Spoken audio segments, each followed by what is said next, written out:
Buenas imparables, soy el pastor Brian Charay, es una alegría que sea parte de esta comunidad. Hoy nos encontraremos con Dios en Apocalipsis capítulo 13 versículos 16 al 18 y capítulo 14 versículos 1 al 5 para seguir creciendo en nuestra relación con Él. Recuerda estudiar estos capítulos antes de escuchar el episodio. Este no busca reemplazar tu estudio personal, sino motivarte y enriquecer.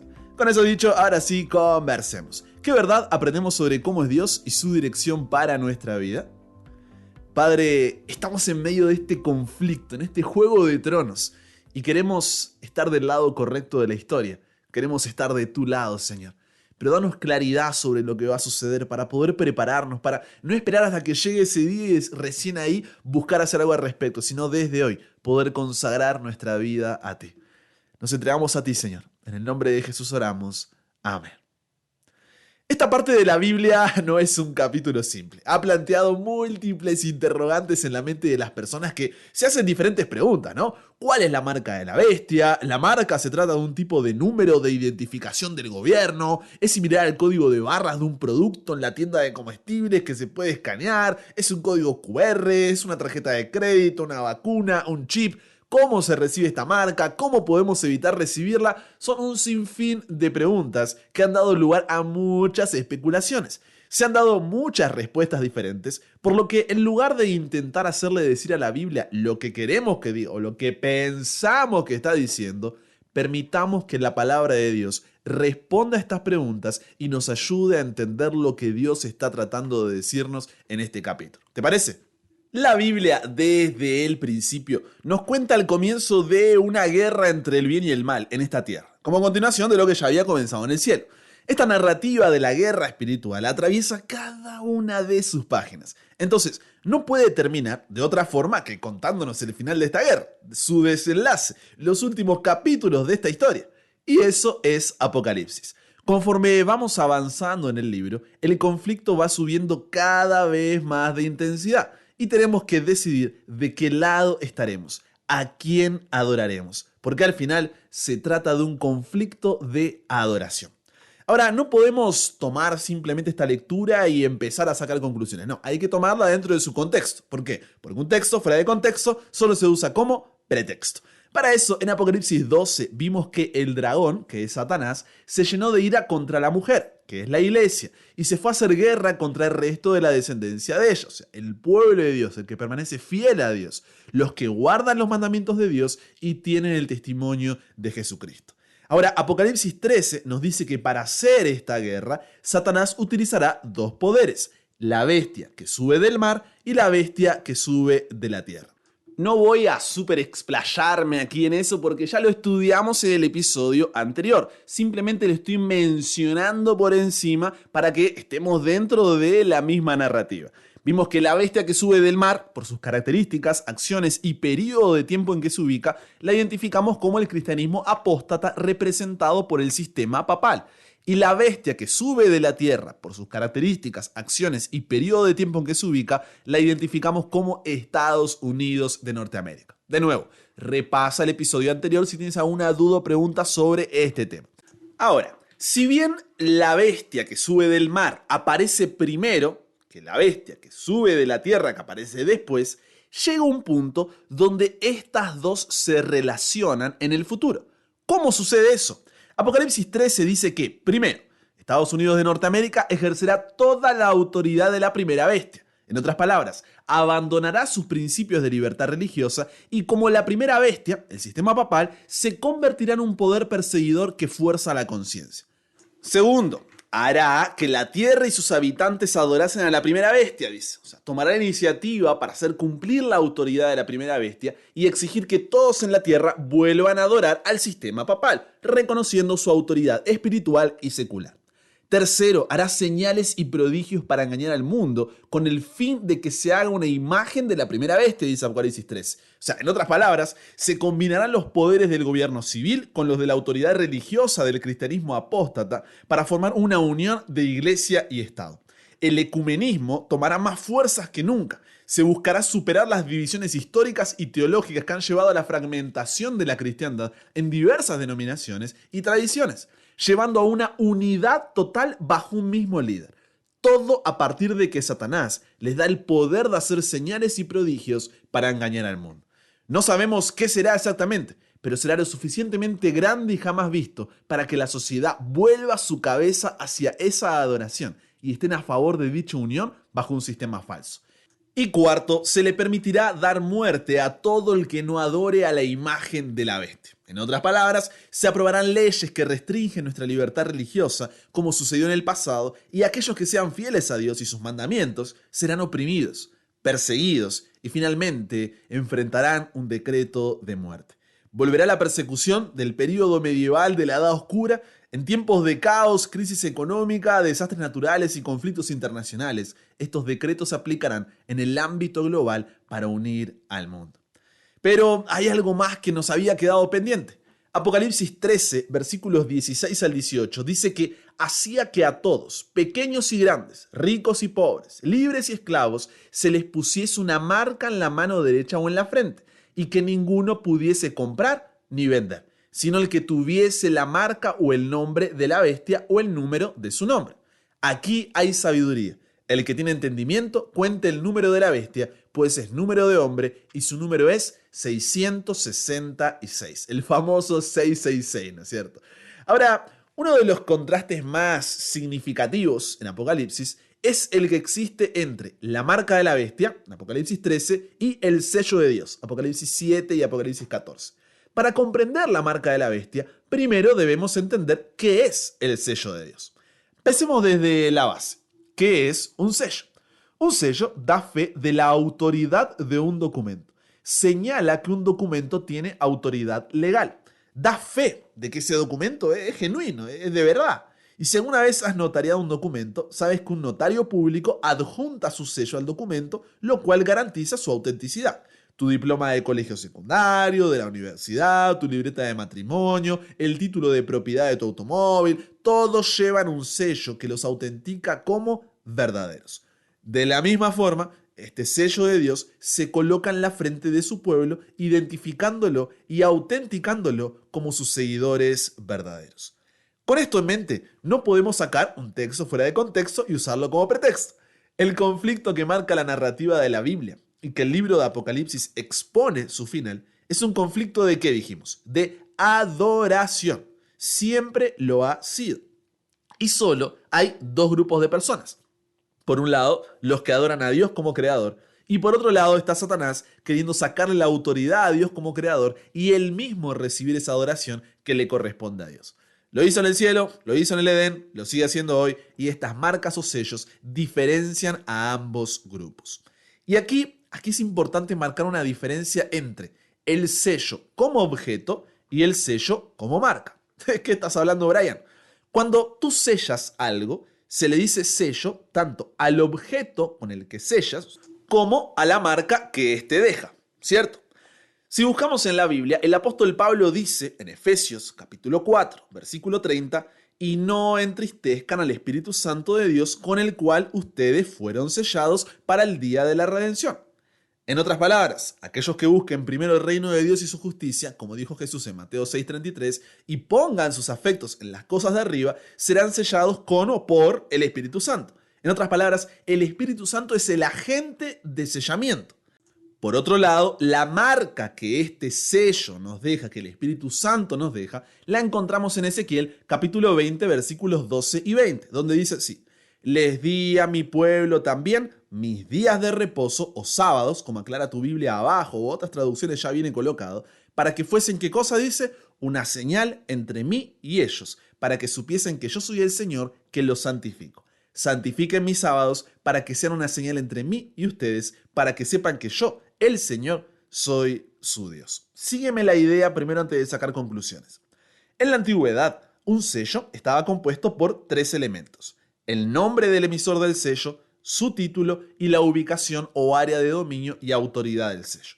Por ejemplo, es probable que un diploma escolar que tengas con un sello, este contendrá el nombre del director de la escuela, el nombre de la escuela y la ciudad en la que ésta está ubicada.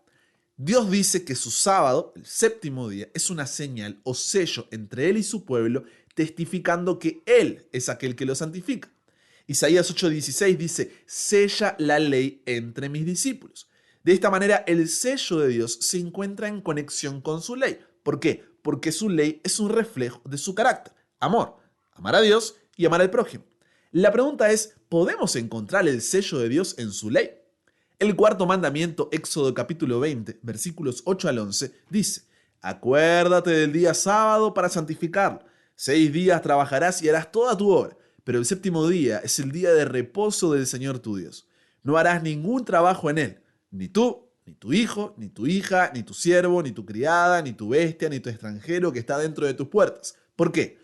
Porque en 6 días el Señor hizo el cielo, la tierra, el mar y todo lo que contienen, y reposó en el séptimo día. Por eso el Señor bendijo el sábado y lo santificó. Aquí en el mandamiento del sábado encontramos el sello del Dios vivo. ¿Por qué?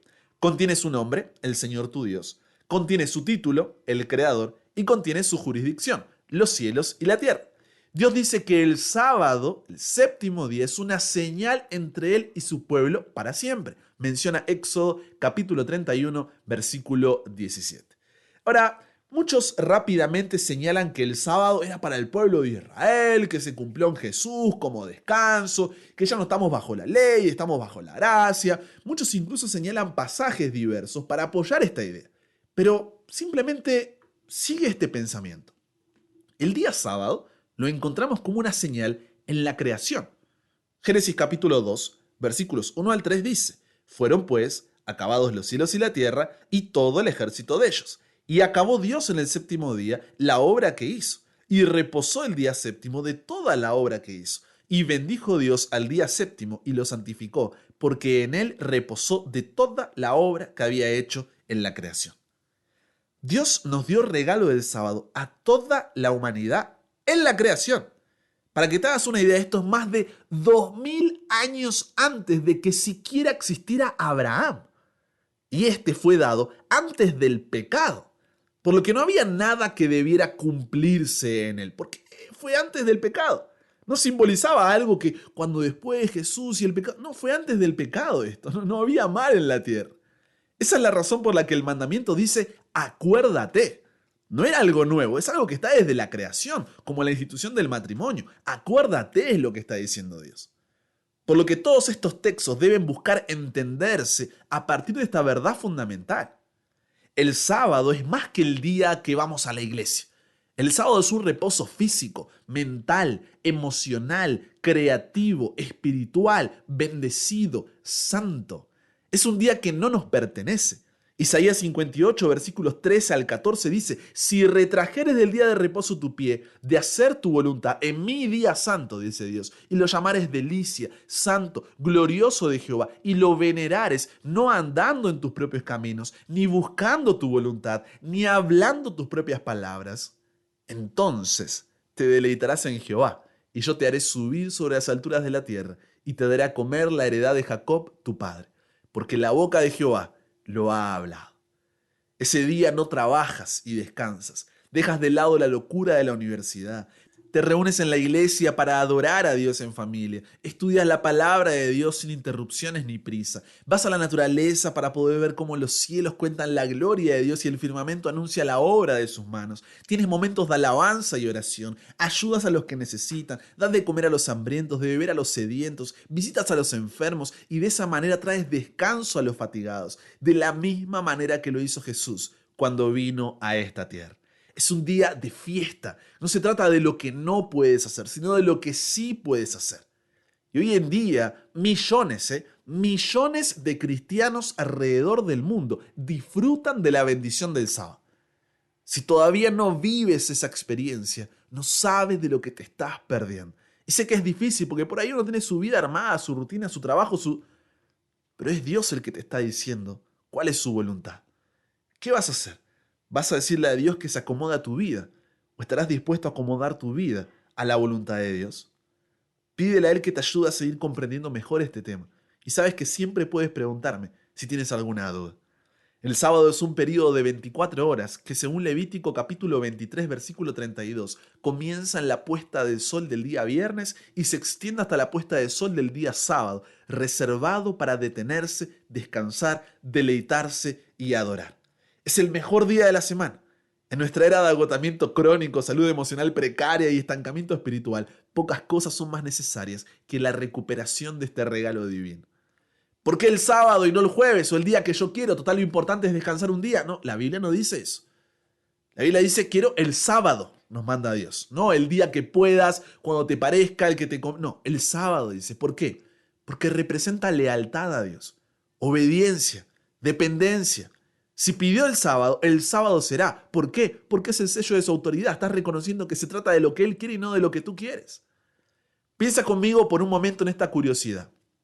Incluso la mayoría de personas no cristianas aceptan la mayoría de los mandamientos como principios de sentido común que son buenos para la sociedad en general, al igual que los cristianos de diferentes denominaciones. Pero el único mandamiento con el que la gente tiene problemas, ¿cuál es? El sábado. El sábado nos coloca en una posición especial de adoración al Creador y conexión con la creación. Por eso se destaca como el mandamiento clave, la señal o sello del pacto. No se trata del sábado en sí, sino del sábado como una muestra de nuestro reconocimiento de la autoridad de Dios como creador.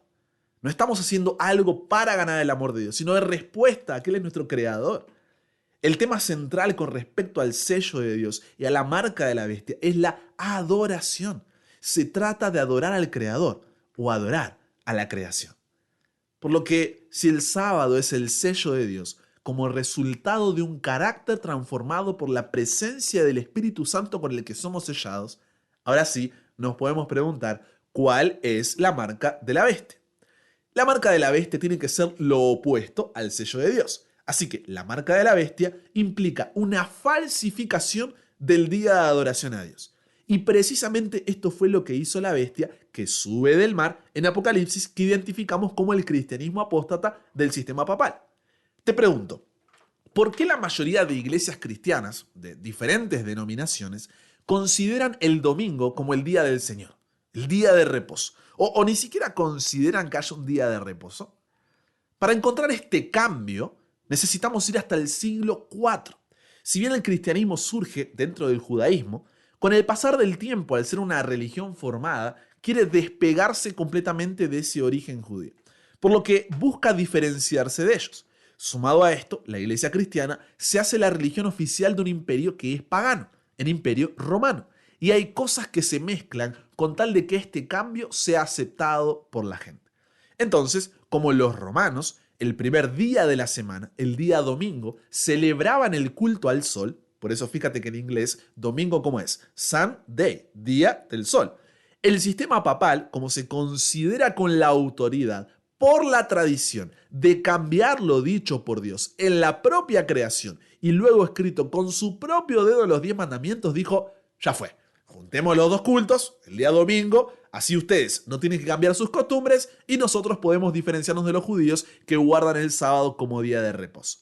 Fue así como el emperador romano Constantino promulgó el primer decreto dominical de la historia en el año 321 después de Cristo.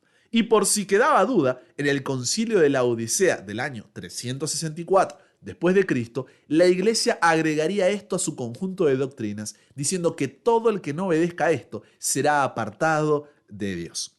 El arzobispo católico Eusebio, escribiendo allí en el año 330 después de Cristo, declaró: todas las cosas que eran permisibles para hacerse en el día del sábado, las hemos transferido para el día del Señor. Tomás de Aquino aclaró en su Suma Teológica que bajo la nueva ley, la observancia del domingo reemplazó a la del sábado, no en virtud de la ley, sino debido a la determinación de la iglesia y de la costumbre del pueblo cristiano. Y el propio Catecismo Romano, 1566, declara: pero la Iglesia de Dios creyó conveniente transferir al domingo la solemne celebración del sábado. Fíjate, luego de la Reforma Protestante contra la Iglesia Católica encabezada por Martín Lutero, las denominaciones protestantes y evangélicas que surgieron a partir de esta llevaron consigo esta costumbre de tener el día domingo como día de reposo, o en algunos casos se lo simplifica como el día en que se va a la iglesia. Pero no hay un solo versículo en la Biblia que apoye que hay una transferencia del día sábado al día domingo, o que siquiera ya el día sábado no debe guardarse, porque de nuevo, el día sábado fue antes del pecado. estaría indicando Dios de que hay algo que en la creación que no estaba correcto y que necesitaba. No tiene sentido. Habrá que entender si esos textos a partir de este fundamento. Pero no está hablando de que el sábado no debe seguir guardándose, observándose y dándoselo para Dios. Y si hoy está esta costumbre del día domingo, es solamente una herencia que como evangélicos protestantes adquirimos de la Iglesia Católica Romana y que no hemos cambiado, porque de nuevo no se puede sustentar con la Biblia, ni siquiera el cambio al día domingo. Por lo que mientras la bestia que surge del mar dice, el domingo es mi sello de autoridad, Dios dice, el sábado es mi sello de autoridad. Y quiero que quede en claro esto. No se trata en sí de que el día, esas 24 horas tengan algo místico totalmente. No, se trata de autoridad, de reconocer quién es la autoridad y rendir la adoración de acuerdo a lo que esa autoridad es. ¿Se entiende la diferencia? Apocalipsis 13 predice que los Estados Unidos de América se unirá a Roma para crear una unión entre iglesia y Estado en un momento de crisis espiritual. Las libertades históricas de la libertad religiosa serán erosionadas y abandonadas. La iglesia y el Estado se unirán para imponer el culto dominical en desobediencia al mandato de Dios. Y ya hay lugares en el mundo donde esto está sucediendo. La marca de la bestia es el establecimiento de una falsificación del día de adoración a Dios, que es establecido por una unión entre iglesia y Estado y se hace cumplir la ley, será hecha cumplir la ley bajo pena de muerte. La bestia exige que todos reciban esta marca, acepten su falsificación de adoración, ya sea en la frente o en la mano. La frente representa la mente, dice Hebreos 10:16, porque algunos aceptarán la marca de la bestia en su mente, creen que es necesario para recuperar el favor de Dios, y otros aceptarán la marca en su mano, no porque estén de acuerdo intelectualmente, sino porque se conforman a las imposiciones para evitar la pena de esa ley. El tema central en el tiempo del fin girará alrededor de la adoración. Siempre ha sido ese el tema. La adoración a Dios o la adoración a Satanás. Por eso en el próximo episodio veremos que Dios envía ángeles con un triple mensaje a todo el mundo, llamando a hombres y mujeres de toda la tierra a que lo adoren y se preparen para la cosecha final. Sé que eres un cristiano sincero, que vas tal vez a la iglesia los domingos, pero justamente porque eres sincero es que te estoy hablando de la palabra de Dios. Y no te pido que me creas, lo dijo Brian, lo dijo el pastor Brian. No, quiero que vayas a la palabra de Dios con sinceridad, con honestidad, y puedas estudiar sobre esto. Puedas ver qué es lo que Dios tiene para decirte. Porque si me estás escuchando hasta aquí, es porque realmente quieres hacer la voluntad de Dios. Y sé que no es fácil.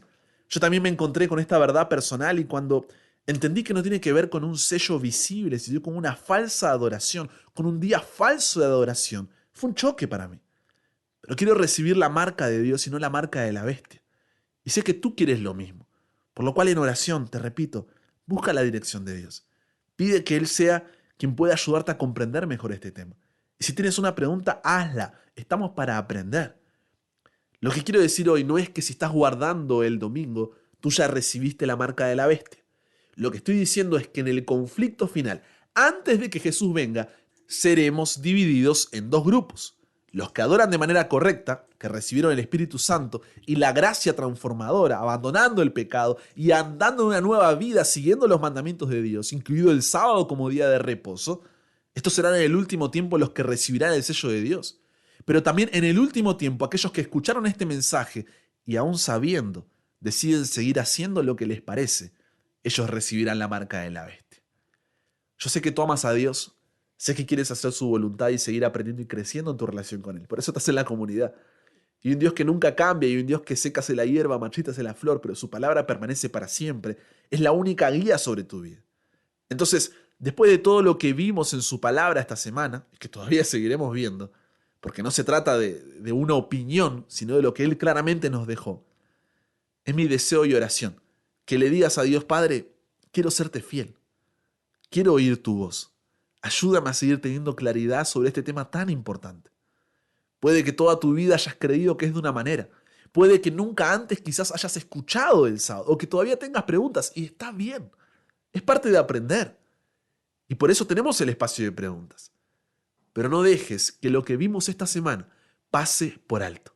Es un regalo demasiado maravilloso como para poder ignorar. Al final, no se trata de adivinar cómo terminará la historia, sino de qué lado de la historia estarás cuando todo termine. ¿Conversamos con Dios sobre esto? Padre, wow, esta semana está realmente cargada de temas que nos sacuden el piso, Señor. Pero queremos serte fieles, queremos ser sellados por el Espíritu Santo, queremos adorarte como tú deseas, servirte como tú nos pides. Por lo cual, Señor, en oración te pedimos que nos des sabiduría, honestidad, sinceridad para poder buscar la verdad y que tu verdad nos transforme, que tu verdad nos renueve, que tu verdad nos cambie y nos lleve hacia ti. Padre, ayúdanos a no esperar a que llegue ese día para recién ahí empezar a cambiar. Tenemos que empezar a hacer algo al respecto. Y muchas veces requerirá muchos cambios y sacrificios. Pero al final, ¿de qué nos sirve ganar todo en esta vida y al final perderlo? Ayúdanos en respuesta a tu amor. Siempre recordar que debe ser nuestra vida la que se ajuste a ti y no tú a nuestra vida. Nos entregamos hoy a ti, Señor. Cámbianos, renuévanos, transfórmanos. Somos tuyos. En el nombre de Jesús oramos. Amén. Y con eso llegamos al final. Comparte con otros lo que aprendiste hoy. Súmate a la comunidad en WhatsApp, totalmente gratis si todavía no lo has hecho, para recibir una notificación de tu celular cada mañana, escuchar los episodios sin conexión, tener material extra, hacer tus preguntas, acceder a contenido exclusivo y te espero en el siguiente para que nunca pares de aprender y nunca pares de crecer. ¿Por qué? Porque hasta el cielo no